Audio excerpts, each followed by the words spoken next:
नमस्कार मेरे प्यारे साथियों, कैसे हो आप सब? उम्मीद करता हूँ सब अच्छे होंगे और आप न आने वाली सारी जो तैयारियाँ हैं आप लोग कर रहे होंगे, चाहे एसएससी जीडी का हो या अन्य कोई भी एग्ज़ाम की जिसमें आप लोग एग्ज़ाम फॉर्म भरे होंगे। आशा करता हूँ सब चीज़ ठीक होगा घर और आपकी भी जो भी हेल्थ हो क्योंकि देखिए सबसे पहली बात कि मेरे प्यारे साथियों किसी भी एग्ज़ाम की तैयारी करें, सबसे पहले आप मेंटली हेल्थ होना और फिज़िकली हेल्थ होना बेहतरीन ज़रूरी है, ठीक है? तो इसके लिए आप प्रत्येक दिन फिजिकल ज़रूर करिए। अच्छा, मैं बात करूँगा मेरे साथियों कि एसएससी जीडी को लेकर जो 2023-24 वाली वैकेंसी है, इसके लिए फिजिकल नोटिस ज़्यादा जो बच्चे के पास पहुँच रहा है, वो मैं बताऊँगा। सीधा कंप्लीटली कि क्या इसके साथ प्रोसेसिंग है, क्या इसकी अपडेट्स न्यू बदलाव हुआ है, सबसे बड़ा क्या चीज़ है, ठीक है? बहुत सारे यूट्यूब में वीडियोज़ आप लोग देख लिए होंगे, तो पूरा वीडियो को अंत तक देखिएगा, जिसमें आपको अच्छे से मैं समझा सकूँगा। चैनल पे नए हो तो चैनल को सब्सक्राइब ही कर लीजिए और बेल आइकन को दबाना दबाना ना भूलें जिससे आने वाली सारी नोटिफिकेशन चाहे वो लाइव क्लास हो या अपडेट्स हो आपको मिलता रहे, ठीक है? चलिए हम बात करते हैं सीधा टॉपिक पे। आईटीबीपी पहले आपको पता है कि जो एसएससी जीडी का मेरे प्यारे साथियों फिजिकल की मेडिकल का जो भार होता था वो सीआरपीएफ के अंदर होता था, ठीक है? सब चीज़ें सीआरपीएफ कराती थी। लेकिन इस बार सीआरपीएफ के हत्थे नहीं है, ये सीआरपीएफ को कैंसल कर दिया गया है और अब दे दिया गया आईटीबीपी को। अब आईटीबीपी हो सकता है मे बी कि यही इसी बार का सिलेक्शन ले रहा हो या आगे भी लेगा, इसका कोई डाटा नहीं, लेकिन इस बार आप लोग का आईटीबीपी लेने वाला है।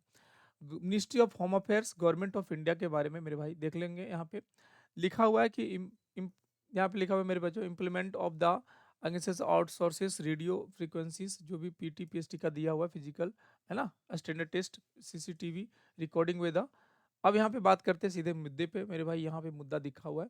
अब मैं अगर जूम करूंगा तो हल्का तो आप लोगों को जरूर दिखेगा, है ना? लिखा हुआ है कि एक्सप्रेशन द इंटरेस्ट, है ना, are here be invited for the eligible of request against implement of outsources radio frequencies device RFID based of physical efficiency test digital machine based physical standard test मतलब means अगर बोल रहा है मेरे भाई कि आप जो पहले रनिंग करते थे, अगर मैं बात करूंगा पहले रनिंग आप लोगों का रोड पे होता था, है ना? रोड रनिंग होती थी जी कि भैया 2.5 किलोमीटर आना 2.5 किलोमीटर फिर रिटर्न चले जाना। अब क्या होगा कि रोड रनिंग ना लेकर भैया आप लोगों को ग्राउंड में लिया जाएगा और ये ग्राउंड में मेरे भाई आपको चिप सिस्टम, जैसे आपको पता होगा कि दिल्ली पुलिस में चिप सिस्टम लगाया जाता था, यही सीसीटी कैमरा बोल रहा है भाई, आरएफआईडी का सीसीटी कैमरा रिकॉर्डिंग के अनुसार मतलब आपकी पूरी आपकी ट्रैकिंग में रहोगे, ठीक है? तो ये अब किसके हाथ है भाई? आईटीबीपी के हाथे है, ठीक है? आईटीबीपी के हाथे है। ये पूरी जो माजरा है ये यही है कि भाई अब सीआरपीएफ में भी हो सकता है कि फिजिकल ना मेडिकल कराए, लेकिन आईटीबीपी के हाथों में मेरे भाई आप लोगों का पूरा पीईटी दिया गया है। मेडिकल टेस्ट का इसमें कहीं जिक्र नहीं किया गया है, तो अगर मैं बात करूंगा तो सिर्फ फिजिकल के लिए दिया गया है, मेडिकल आपका हो सकता है सीआरपीएफ ही कराए, ठीक है? इस बात को समझ लीजिएगा गहराई में।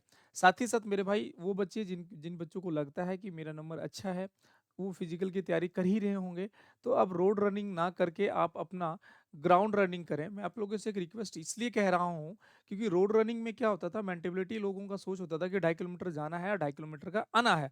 लेकिन अब क्या है, आप लोगों को लगभग 400 मीटर की रनिंग है, 400 मीटर का एक ट्रैक होता है ग्राउंड में, आपको भी पता है, या 450 या कहीं कहीं 500 की ट्रैक होती है। तो अगर 400 की ट्रैक है और अगर 5 किलोमीटर में रनिंग करना है मेरे भाई, तो आप सोच लो कि कितने चक्कर आपको लगाने पड़ेंगे, ठीक है? तो याद रखिएगा 12 15 12 13 14 लगभग आपको का चक्कर लगाने पड़ेंगे। तो ये 13 चक्कर जो लगाने पड़ेंगे वो मेंटेबिलिटी हर बार आप लोगों का एक बड़ा समस्या बनेगा कि आपको भी पता है, मैं आप लोगों को जिक्र कर रहा हूँ कि भैया अगर आप हर बार इस प्रकार के चक्कर में लगाओगे, यहाँ से स्टार्ट करोगे, हर बार जहाँ-जहाँ राउंड आपको करना पड़ेगा भाई, याद रखना इसके माजरे में यहाँ पे आप लोग का 1 से 2 मिनट ज़्यादा खाने वाला है। इस बात को समझ लेना। मतलब 1 मिनट का डिफरेंट आपको यहाँ से यहाँ नज़र आ जाएगा क्योंकि भाई यहाँ पे सीधा-सीधी जाना पड़ता था।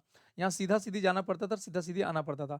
लेकिन अब क्या है, आपका मेंटेबिलिटी सोच जो होगा, वो राउंड में होगा और आप लोग का जो ट्रैकिंग जो होगा, वहाँ पे कहीं न कहीं हर राउंड में आपका 2 से 3 सेकंड का मार्जिन होगा। इस बात को समझ लीजिएगा। 3-4 से 5 सेकंड तक एक एक हर प्रत्येक राउंड में आप लोग का मार्जिन होकर लेकर चलना पड़ेगा, क्योंकि आप लोग को 14 चक्कर या 13 चक्कर लगाने होंगे। तो इस बात को समझिएगा कि अभी जो आप लोग को प्रैक्टिस हो रहा हो, आप ग्राउंड में करिए। ग्राउंड में आपको बेहतर होगा, क्योंकि भाई आपका ट्रैकिंग चिप सिस्टम लगाया गया। पिछले बार ये समस्या इसलिए आया कि कई बार पिछले बार बच्चों ने ये नोटिस भी लगाया था कि सर मैंने रनिंग कंप्लीट कर दिया था, बट लेकिन मुझे डिस्क्वालीफाई कर दिया गया। मुझे ये टाइम नहीं दिया गया, बल्कि मुझे ये टाइम में घुस चुका था। मेरे पास वॉच थी। बहुत बड़ी समस्या ये आया था, बच्चों का कंप्लेन था, जिसके वजह से ये सिस्टम लाया गया कि भाई अब आपको चिप सिस्टम की आप ये कहने को ना रहे कि भाई आपको कम टाइम दिया गया या आपको 2 सेकंड कम टाइम दिया गया, है ना? तो इस बात को समझ लीजिएगा। मैं आपको एक गारंटी देखिए, ये बात मेरे साथ भी हुआ है। 2018 वाली बैचेज़ में मेरे भाई एसएसएफ के लिए मैं क्वालीफाई हुआ था, और मैं बीएसएफ मेरू कैंप में मेरी दोनों लिगामेंट खराब हो गई थी, लेकिन फिर भी मैं रनिंग के लिए गया हुआ था, और दोनों रनिंग के दौरान मेरा 1 सेकंड या 2 सेकंड का माजरा मैं पहले पहुँचा था, लेकिन कहीं न कहीं मुझे डिस्क्वालीफाई कर दिया गया था। और मेरे जैसा एज़ अ स्टूडेंट, जब उस टाइम मेरी फिजिकल बहुत स्टैंडर्ड थी, लेकिन रियलिटी क्या है कि हील मारने के चक्कर में, जैसे कि मुझे पता चला था कि चलो मेरा जहाँ रनिंग है, वहाँ हीलिंग रनिंग है, तो मैं प्रैक्टिस हील जैसा करने लगा था, और मेरा लगातार जो हील मैंने मारा, आपको भी पता है कि लगातार हील मारने से लिगामेंट में प्रॉब्लम आ जाएँगे। तो मैंने लगातार जो मारा था, मेरी दोनों लिगामेंट में प्रॉब्लम आ गई थी और बहुत ज़्यादा पेन था। तो इस वजह से मैं रनिंग को डिस्क्वालीफाई कर दिया गया था। तो यही मैं बता रहा हूँ कि 1-2 सेकंड के मार्जा में पिछले बार जो कई ऐसे बच्चों को डिस्क्वालीफाई कर दिया गया था। यही एक सबसे बड़ा समस्या है कि ये सिस्टम को लाया गया, ठीक है?